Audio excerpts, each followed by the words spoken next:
Hello everybody, I'm Azure Isk, and I decided I was finally going to watch the episode. Reason for the delay, there isn't one. So, anyway, I'm gonna hit play now. Let's see. It's kinda later than I normally would record, and I've already laid down on my couch. That's why it's kinda darker and all.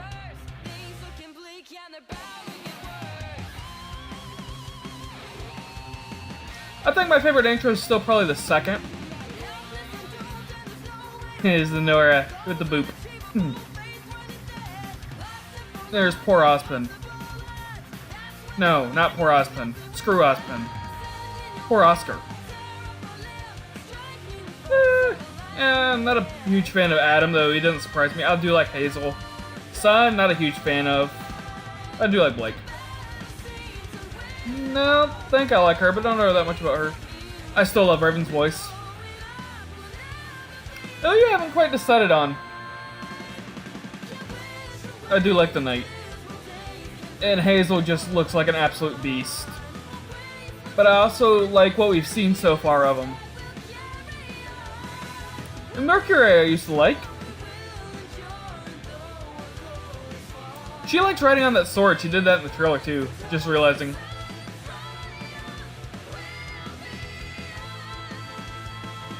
There's a commander of the Council of Justice. By the way, this one's titled Necessary Sacrifice. Go check it out on, let me pop that up. Go check it out on Rooster Teeth's website. Okay. Are you ready?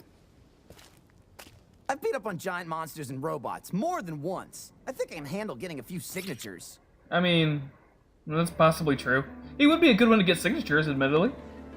He does have the abs that have their own fan club. Your chieftain needs you. Your people need you.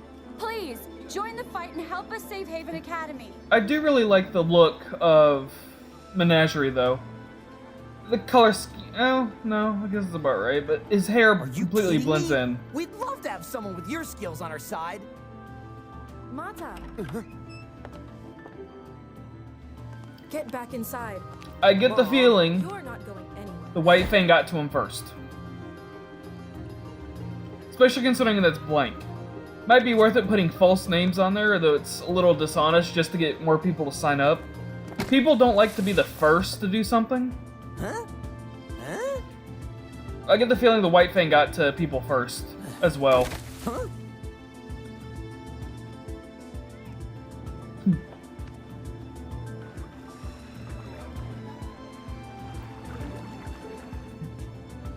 Aquatic, faunus? That's kind of neat.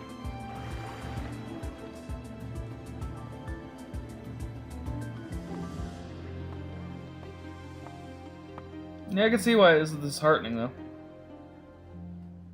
I don't get it.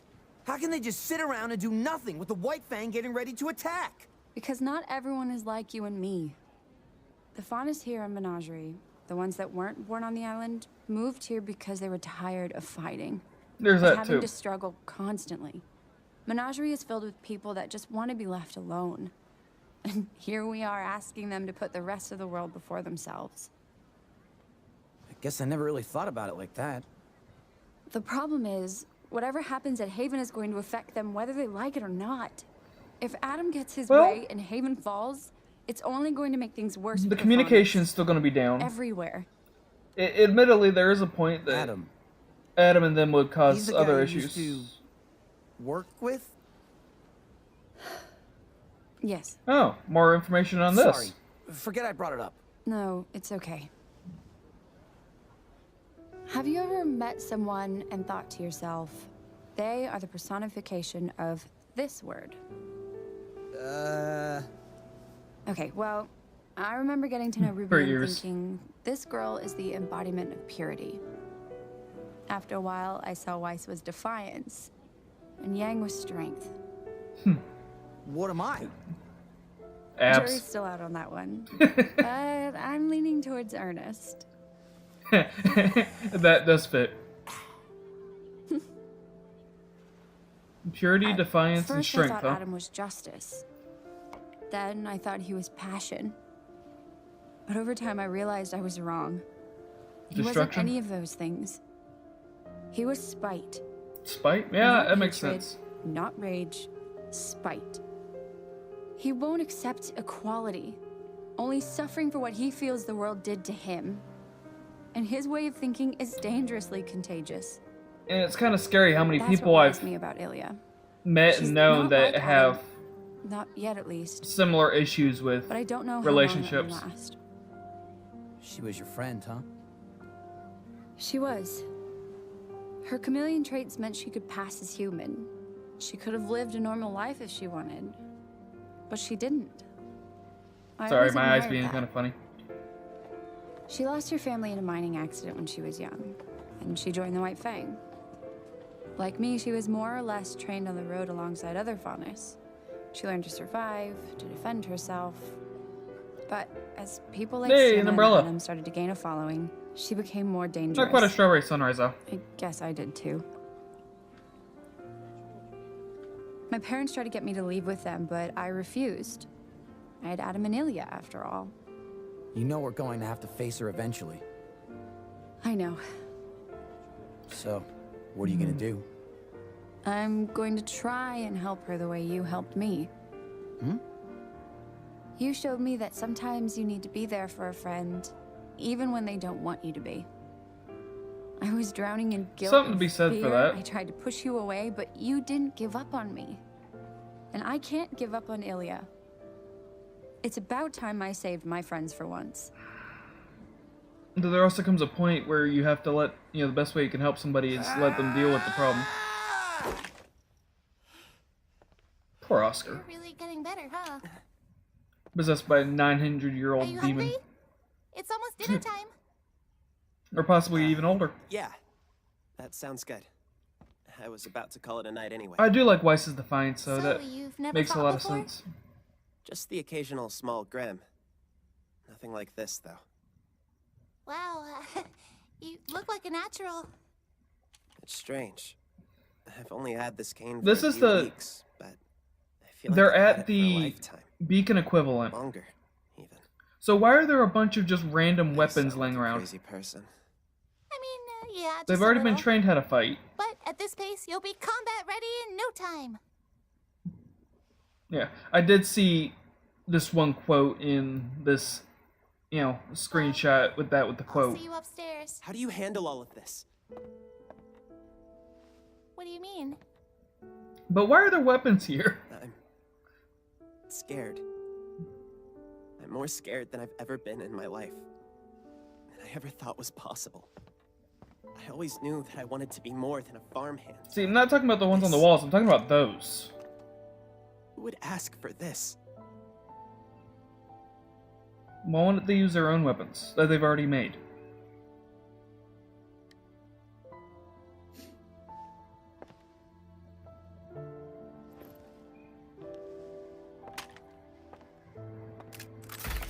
That is pretty cool, We though. all went to Beacon because we wanted to help people. But you're right. None of us asked for this either. We just have to press on and How hope. can you be so confident? People have tried to kill you. The world's about to go to war all over again. How are you okay with any of this?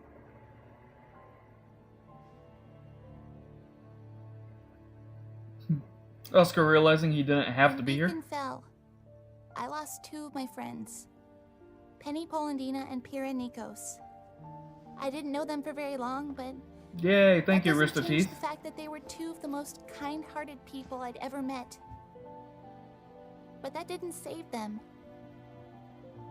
To be fair, I neither thought did you. that if there was even the smallest chance of helping someone, that it was a chance worth taking. And because of that, she died fighting a battle she knew she couldn't win. To be fair, she did put up a pretty decent, fight with it. Was killed. Just to make a statement. By the other one. I'm sorry. I am scared. So one thing I like, Oscar's willing to But say he's not sorry and just actually for mean me. it. What happened at Beacon shows that Salem doesn't care if you're standing against her or not. She'll kill anybody. And that scares me most of all. Pira, Penny. I'd be lying if I said that it didn't hurt. That I didn't think about them every day since I lost them. That I didn't wish I had spent more time with them. If it had been me instead, I know they would have kept fighting too. No matter how dangerous it was. Probably. So that's what I choose to do. It's not necessarily the smartest move. To keep moving forward. Oh, thanks, Monty. Rest in peace, guy.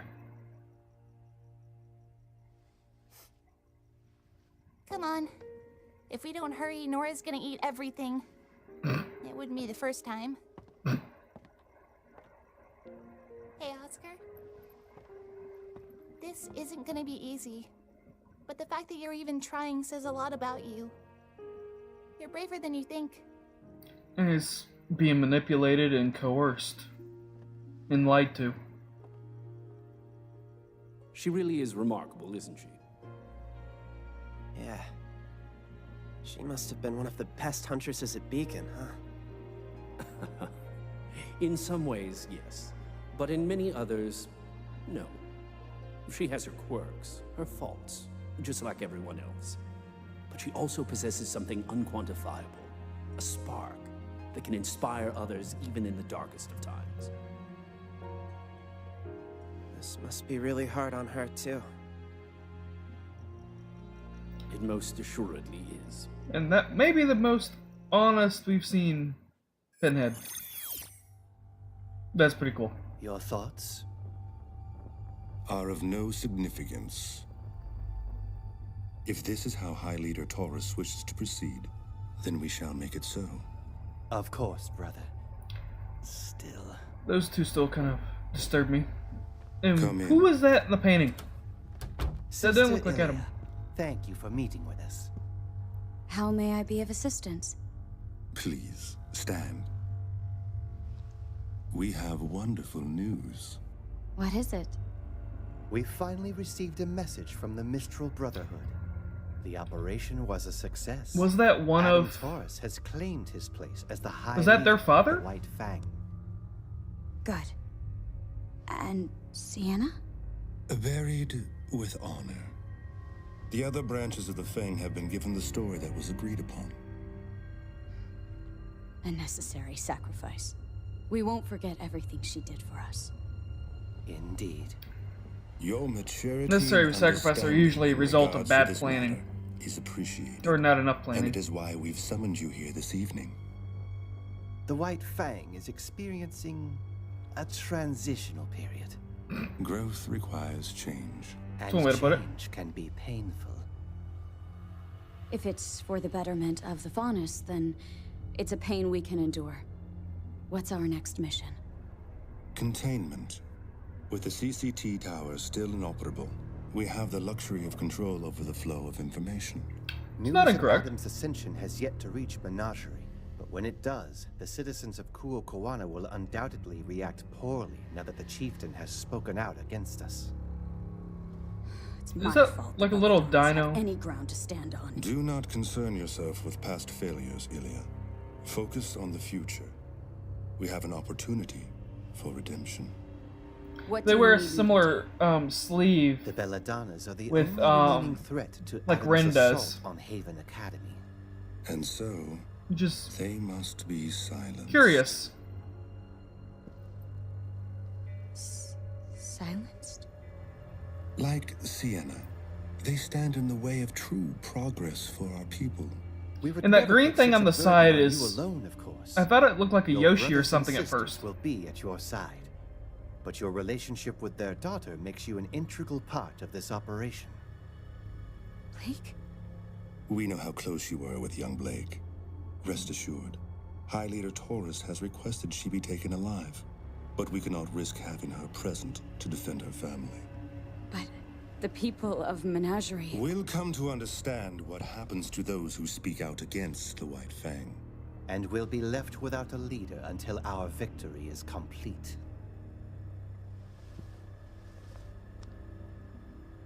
A necessary sacrifice, Sister Ilya. Yeah, they still creep me out. She's got pretty blue eyes, though.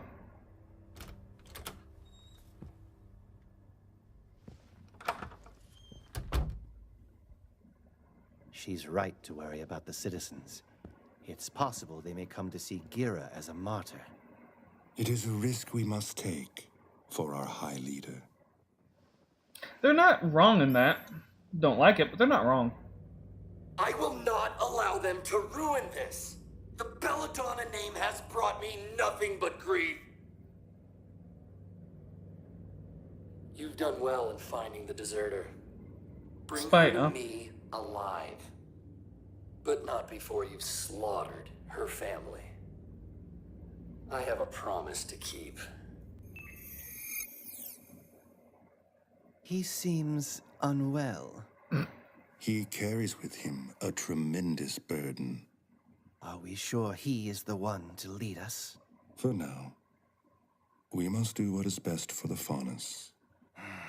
Why do I get the feeling they're part of a Illuminati-style system? Brother Yuma, did you see to Gira's messenger? He rests beneath the waves, along with his warning. Oh, wings. Cool. Then all is well. Imperial Dawn did a sketch of him. It's kind of cool. And let me see if I can pause it for a name. Name. That's kind of... I do like that room setup, though. That is kind of neat. Oh, just Yuma? Really? And Mata. Mata? Worried Mother. I like some of the names in here. My favorite still by far is going to be Trophy Wife. Which is great. Okay. Ba-dum-bum-bum. Let's see, that one? No. Let's go back to that one.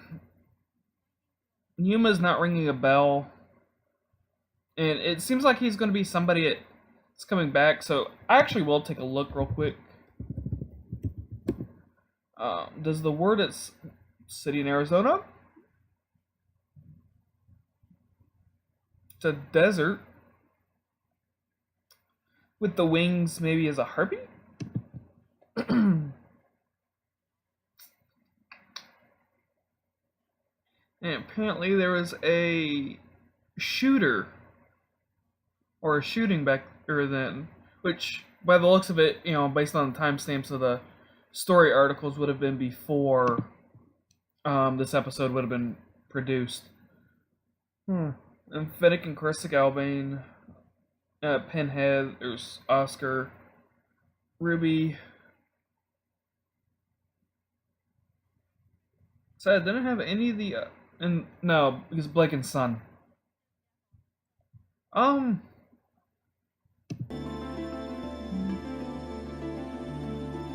Did Son not get referenced in this? Wait a minute. Oh, it's the different stand-ins. Wait. Ooh, cool. It's the design on Pinhead's staff. That's really cool. I do like that quite a bit. Let's... No. There. Oh, no, I'm blind. Okay. Good to know. I'm blind. Anyway, let's go... Take a look through. That's intro. Why does it have to buffer? I just want screenshots. That's more intro. This is also going to be intro. Let's skip ahead a bit more. Or I'm just failing at reading it. In this episode, yeah, we have Blake and Son going out, trying to gather names for a petition. No, not a petition. Recruits for a Civil War Revolutionary Army against a Revolutionary Army. Okay.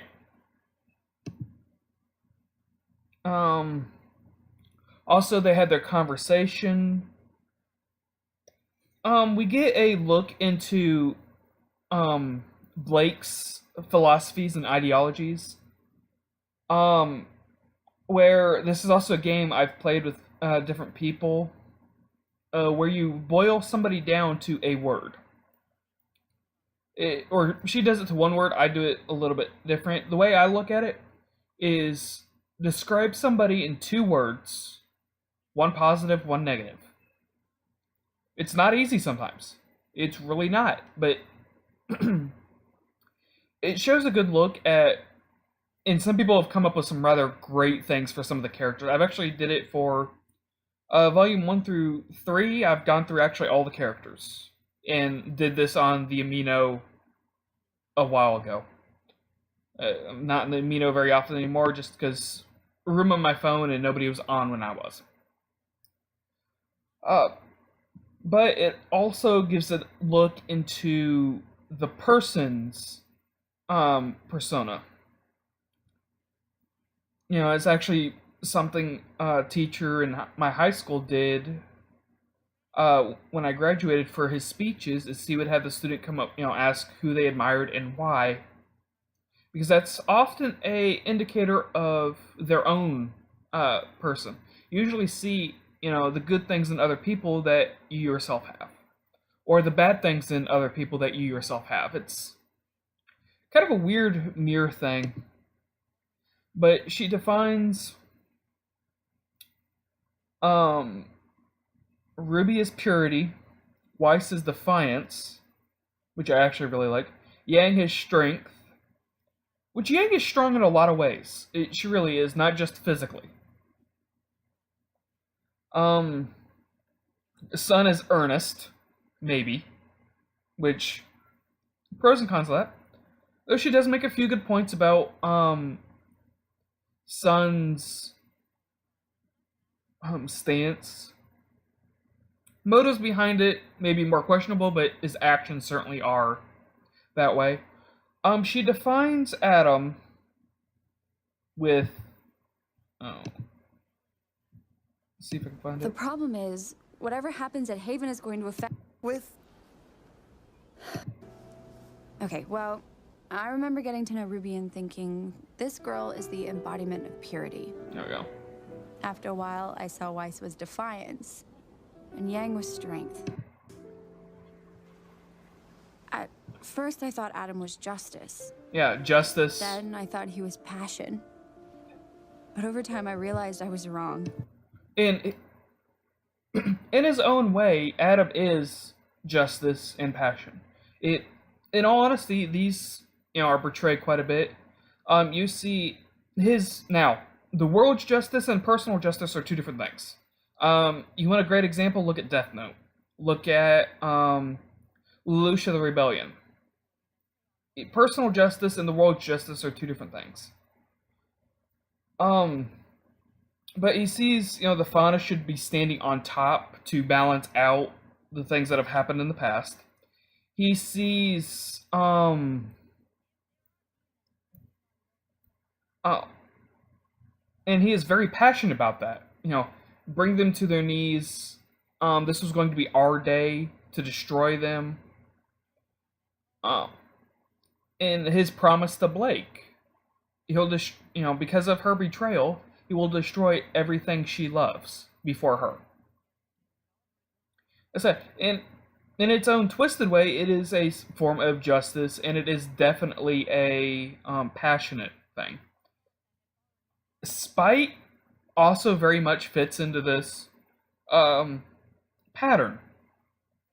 Now, he's very spiteful, she left, but he's also spiteful at the faunas. He's spiteful at, or the non-white fang faunas. He's spiteful at the humans. And their message did get taken out by the White Fang. Not a surprise.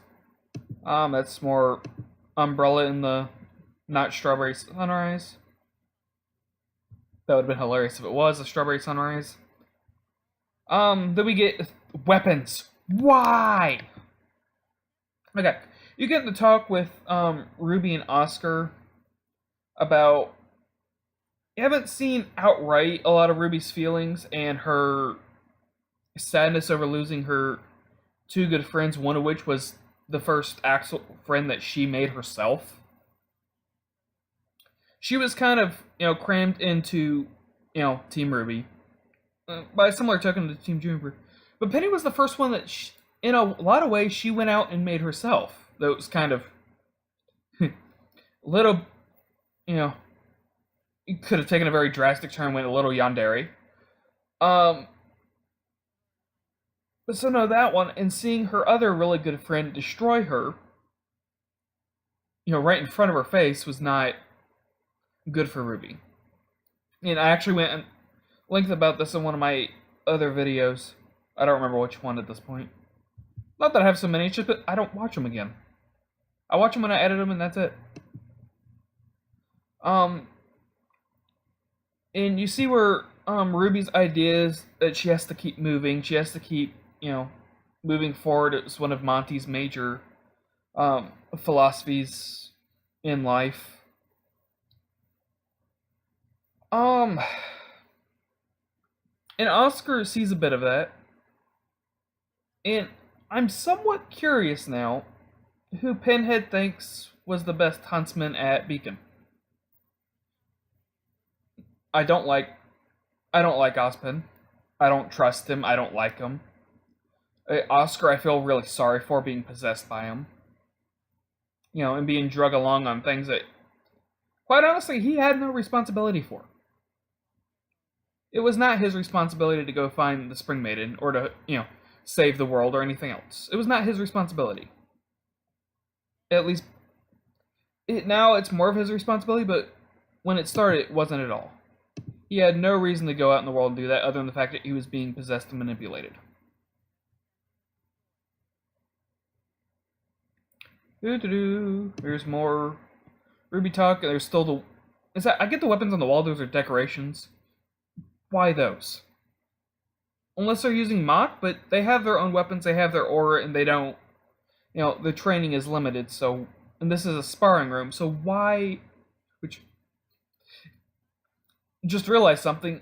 For the most part, battles are very mobile, and so wouldn't fit in a cell very well. Just because, case in point, Yatsuhashi, in the battle for Vale, when the Grimm invaded in Volume 2, he sat there, hit the ground, and a large ring blasted out of force. That would be the end of the South. Ruby, she flies around all over the battlefield. That is part of her style, that's part of her methodology. Somewhat required for her to fight. Oscar, assuming he has the same skills as Ozpin,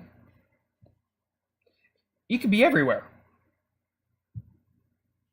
This style doesn't make a whole lot of sense. That's not counting ones like Blake or Yang. Yang, it makes more sense because she's melee, close combat.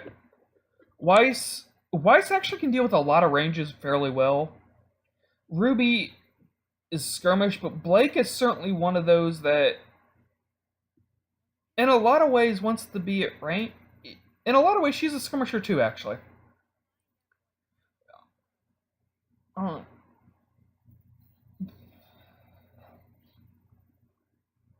Ren, I'd say, is probably more a range. Pyrrha can be anywhere. Oh, now she can be anywhere. No, I'm not sorry about that. Each tradition. Then I think we get back and see the Finnick brothers. Yeah, we have the Finnick brothers. They're still kind of creepy. I'm starting to think maybe they're kind of an Illuminati style. Like, I'm guessing that's their father in the back. Like he was. And let's see if I can get an image of this. That's gonna bother me now. Quit buffering. Oh, okay. It's just kind of a plant in a weird shape. When I was watching it, it looked like a mouth. You get some books. Not nearly enough, but they have books. So. Hey. It's an interesting episode, a bit feelsy. Not real. Well, it feels the episodes have their place. Anyway, now give shout out to another YouTuber I've started watching recently. They've gotten through on YouTube itself through Volume 3. Almost through Volume 3. Still missing Chapter 12, which is going to be coming out in a few days. I don't know if they've watched further on their Patreon. I don't have the liquid funds to be able to use Patreon effectively. Anyway, the Grizzle Geek, it's actually a group of them, anywhere from 4 to 5 or 6 people watching it. One of them has already seen it. They do go in other stuff like D&D and tabletop games. They have a couple podcasts for the same. But anyway, I'm Much Risk, and have a good day. Bye!